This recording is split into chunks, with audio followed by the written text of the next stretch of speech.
Last night I was reading Ephesians 4:16. In Ephesians 4:16, Paul is writing about how the members of the church of one body operating together is part of helping the church grow and develop and those sorts of things. And what I ended up taking away from that is when you talk about the each body part working together is teamwork, right? That a church can only grow and develop with proper teamwork.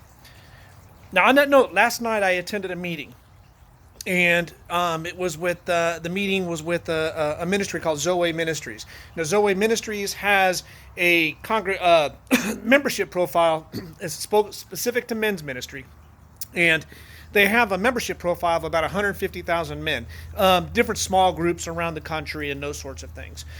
Now, Michael Thompson, who leads Zoe Ministry, is also connected and attends strategic meetings with John Eldridge, who, of course, is famous for his book Wild at Heart, also focused on men's ministry. Well, last night they were sharing some statistics and data about men, and they were talking about the war on men, about how what they said in their words was that we are losing the war on men. They didn't say we were lost, right? They didn't say we'd lost. They said that we are losing the war on men. Now, why did they come to that conclusion? Well, 3.54, remember that number. Men are 4 times more likely, the rate of suicide amongst men is 4 times more than women.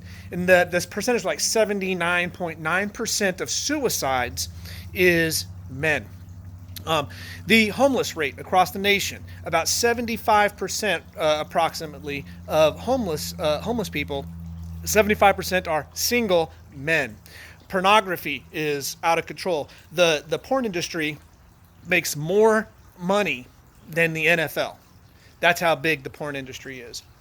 And as I was reflecting on that last night, it really hit me. And I did a video last night and sent it out to a group of guys and just because it just really impacted me. But as I was reading Ephesians 4:16, I put it together. Did you know that we have men out there that are hungry for God? They're on fire for God, and they're seeking assistance and help to help develop and figure out where they fit into the growth of the church. And these men are not getting help.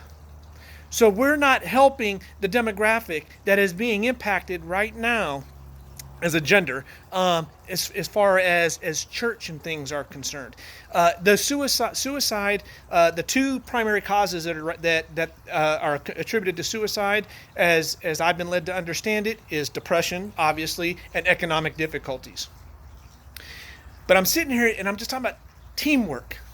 And this is a message for men, is if you are aware of a man that is hungry for the Lord and he wants he's looking for help, he wants to grow, he wants to develop, then I would encourage you to encourage that man in whatever way you can, because we cannot afford to lose any more. I do not believe we're going to lose this war. I don't. It's just, well, we already know the ending, right? But the struggle doesn't have to be as hard as it is, right? So teamwork. Men, we need to team together, right? And we need to help each other out. When I was in the military, 20-year military veteran, right? The one thing that you knew that you could depend on is your brother. Your brother always had your back, no matter what. And that also meant correction. If you were being a fool in the military, that you would be told that you were a fool. And there was nothing held back. Now, I'm not saying that we have to tell a Christian brother that you're being a fool, but we need to be that earnest. We need to be that dedicated as a team of helping each other out, right? And to help groom and develop men that have a passion for Christ, to understand how the gospel applies to their life and how they could take that and apply that and share that with other men. So if you see a man struggling, and if you see a man that's seeking help because he's hungry for God, help him in whatever way you possibly can. And if you can't do it yourself, then by God, help that man find somebody that can. All right? I hate to have this somber message, but that meeting last night, I'm sitting here thinking about that Zoe has 150,000. John Eldridge's group, I think, is even bigger. So that's a pretty good let me put my Dr. Johnson hat on. When you're talking about the scientific method, that's a pretty good sample size to determine how that's impacting things. Across Western culture, because I think they include UK numbers in that as well. One of the other things that they talked about was that I don't know how far back it goes, but at one point, men's ministry groups, right, were averaging about 25 men per ministry group. And one of the things they shared last night is they are now starting to get reports in dramatic numbers reference groups that the average group size is now 3. So we have decreased from men's ministry groups from 25 to 3. And there was a church that I attended, not the one I go to now, right? But there was a church that we attended for a while. And the pastor at that church basically said, well, men's ministries come and go. And we have got to change that attitude. And that's just bad. That's not good thinking. It's inaccurate, and I don't believe it's scriptural. So Ephesians 4:16, right? Teamwork.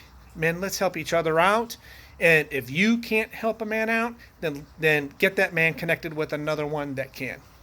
Amen? All right, bye.